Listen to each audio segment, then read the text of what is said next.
Chapter 30, A Trundle Tornado, page 314. The hunter sprang out of the living room in a flash, leaving only a thick cloud of smoke from his pipe. Growler wasted no time in hanging around either, and followed him straight out of the door. The hunt was on, their prey was close. "We've got him this time, Growler," William heard the hunter cry, as his voice disappeared out through the front door and into the street. The Christmasaurus was in danger. William had to get free from the net and help him, but he felt more trapped than he'd ever felt in all his life. He was strapped into a wheelchair, caught in a net, hanging from the ceiling fan. It was hopeless. But just then William saw something dangling in front of his face, something hanging from the ceiling like a lifeline. The pull cord to switch the ceiling fan on, and suddenly William had an idea. There was no time to think it through. He had to get out onto the street to help the Christmasaurus, and with his dad and Santa tied up, it was all down to him. He reached up and gave a hard tug on the cord. A weary buzzing sort of sound instantly filled the Trundle's living room as the blades of the ceiling fan started to spin. There was an ear-bursting screech from above as the fan struggled to turn with the weight of William and his chair hanging beneath it. So he pulled on the cord a few more times, selecting the highest, fastest, most powerful fan speed. "William!" cried Mr. Trundle. "What are you doing? The fan will chop you to pieces!" "Don't worry, Dad!" yelled William as he was starting to spin round and round in the middle of the room. His escape plan was working. The ceiling fan started to gain momentum, picking up a tremendous amount of speed. As it got faster and faster, William started to feel the G-forces smushing and swishing his face in all sorts of ways it hadn't been smushed or squished in before. "Hold on, son," called Mr. Trundle worriedly, watching helplessly from the corner as William flew in great circles round the living room. William was now whizzing round so fast that to everyone watching he just looked like a blurry smush, whooshing round and round and round, like some sort of indoor Trundle tornado. Suddenly there was a noise, a horrified, awful, tearing, ripping noise. "William, the rope!" cried Santa, who had managed to spit his beard out of his mouth. The rope holding the net to the ceiling was slowly being sliced by the blades of the fan. With each spin the rope was getting thinner and thinner. It wouldn't hold much longer. "It's okay!" called William from somewhere within the spinning blur as he tried desperately not to throw up. "This is the plan!" Ah! Slice! The blades sliced through the final threads of rope as if they didn't even exist, and William found himself flying for the third time that night. He flew through the air, across the living room, over Santa's head, and straight towards the window. Smash! He crashed through the glass, landing with a great clatter in the snowy front garden underneath the heavy rope of the hunter's net. Peering through the rope, he caught sight of the hunter and Growler, stalking up the street in the direction from which the roar had come. William tried to wriggle free from the ropes, but he was stuck.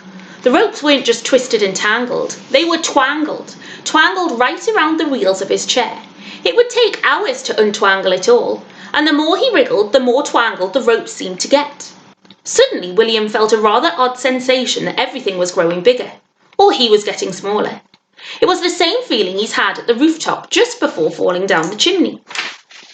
Santa was using his magic. The ropes around William were now double the size, no, triple. Actually, they were 10 times the size they were, and so were the holes in the net, just big enough for William to wheel himself through. He quickly lifted one of the now huge, heavy ropes off his lap and over his head. He was free! He wheeled himself out of the enormous net and saw a very small Santa dramatically somersaulting through the now enormous broken window, and an even smaller-looking Mr. Trundle was running out of the even more enormous front door of their even more humongous wonky house.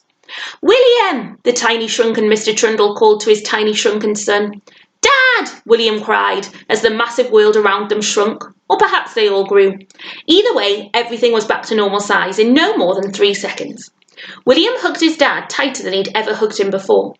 He was so happy that he was safe, and he still had his head. "We've got to save the Christmasaurus," Santa said urgently, as another tremendous roar broke through the calm Christmas morning air. The sun was still low in the sky, coating the white snow-quilted street in a fiery red glow. Santa, William, and Mr. Trundle hid behind the wonky hedge of the small front garden. They peered over the top and saw the hunter creeping down the middle of the snowy road. his deadly sniper rifle raised in his arms and his beady black eyes stuck onto the telescopic sight. Growler was at his side, sniffing the fresh morning air, trying to pick up the scent of the Christmasaurus. Suddenly, he let out a bark. He'd spotted something. The hunter had spotted it too. Right at the far end of the street, way off in the distance, was the unmistakable silhouette of a dinosaur. "Look, it's the Christmasaurus," whispered William worriedly. "It came back." "He must have followed the sleigh, that silly, dippy, twazzle, no-brained dinosaur. I told him to stay in the North Pole," Santa cursed. The sun was rising behind the Christmasaurus, casting a long, dark, dinosaur-shaped shadow on the snow. A mighty roar came rolling down the street. The Christmasaurus was there, all right. "I need to put an end to this once and for all," said Mr. Trundle, as he unexpectedly stood up and straightened his Christmas jumper. "What are you doing, Dad?" William said, completely confused. "Stay here, Willy Poos." And with those words, Mr. Trundle marched fearlessly out into the street towards the hunter. "Dad, stop! He'll shoot you!" cried William. "No, he won't," said Mr. Trundle, as he turned and looked William in the eye. "He's my brother." Chapter 31, Game Over, page 324. William's world was whizzing around him. Of all the impossible things that he'd experienced that night, his father's last words were by far the most utterly mind-blowingly unbelievable. As he watched his dad step out into the street, standing between the hunter's raised rifle and the distant dinosaur, William searched his brain, searched his heart. Could that wretched man standing like a statue carved out of pure evilness really be his uncle? "Hello, Huxley," Mr. Trundle's voice interrupted William's thoughts. "Huxley? Now that's a name I've not been called in a very long time," sneered the hunter, keeping his rifle raised. "You've gone too far this time, Hux, even by your standards," said Mr. Trundle. "Well, I couldn't have done it without you, Robert," said the hunter with a sly grin. "If it hadn't been for this beautiful Christmas card, I might never have found a way to catch Fatty Claus in his sleigh." The hunter reached inside his leathery coat pocket and pulled out the Trundle's traditional Christmas card with the photo of Mr. Trundle and William on the front. William gasped. The Christmas cards they'd sent each year to their distant relatives. Great Nana Joan, second cousin Sam, Uncle H. Trundle. H. Trundle. Huxley Trundle. William suddenly knew that it was true. All of it. The hunter was his uncle. "Santa, it was my dad. He was the other little boy in the North Pole, wasn't he?" William asked. Santa nodded. It all became clear to William. That's why Dad loves Christmas so much. That's how he knows so much about it, William realised. And why he's devoted his whole life since then to being good, Santa said. And William remembered that his father had been banished from the North Pole. "This has to end, now. Put down the gun," Mr. Trundle said firmly, as he stood blocking the hunter's shot. "If you think I won't pull this trigger because you're my brother, then you're in for a very nasty shock," the hunter said with evil honesty. "It doesn't have to be this way, Hux. We're family." "Family, pah!" spat the hunter. "I know what family means to you. I know what you're really after, what your pathetic Christmas cards and countless letters over the years have really been for. Money. My money. Slicing you out of my life all those years ago was the best thing I ever did." "You've got it all wrong, brother," replied Mr. Trundle. "I don't want the family money. I never have. Money causes more trouble than it's worth. That stuff has rotted your heart, Hux. But I want to buy it back with kindness." And as Mr. Trundle said those words, he offered his hand for his brother to shake. A full heart is worth more than a full wallet. The hunter paused. One eye was still glued to the sight of the rifle, while the other flickered momentarily to Mr. Trundle's outstretched hand. "You have precisely 3 seconds to get out of the way, or I'll blast you out of the way," the hunter said coldly, as he closed his eye and took aim. William knew he wasn't bluffing. "Dad," he called out. 3, said the hunter, his beady black eye plastered to the sight. Mr. Trundle didn't budge. 2, this isn't a game, little brother, the hunter warned. Mr. Trundle stayed put, defending the Christmasaurus. 1. Bang!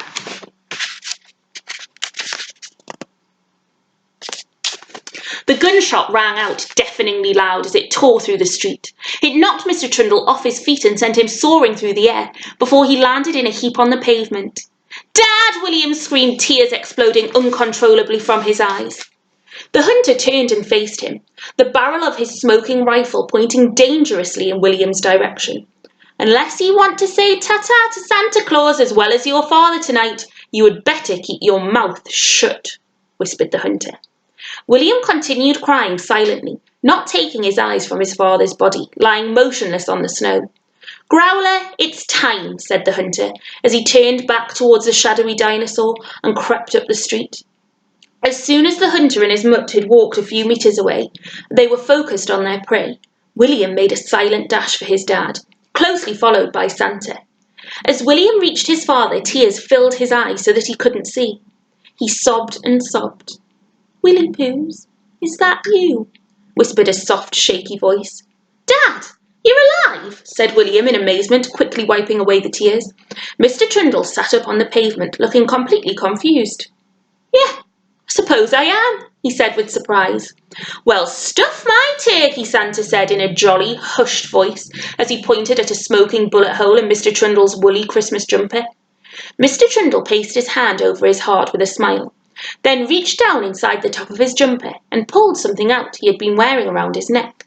It was a thin, worn piece of brown leather, and when he reached the end to William, he noticed something was attached to it.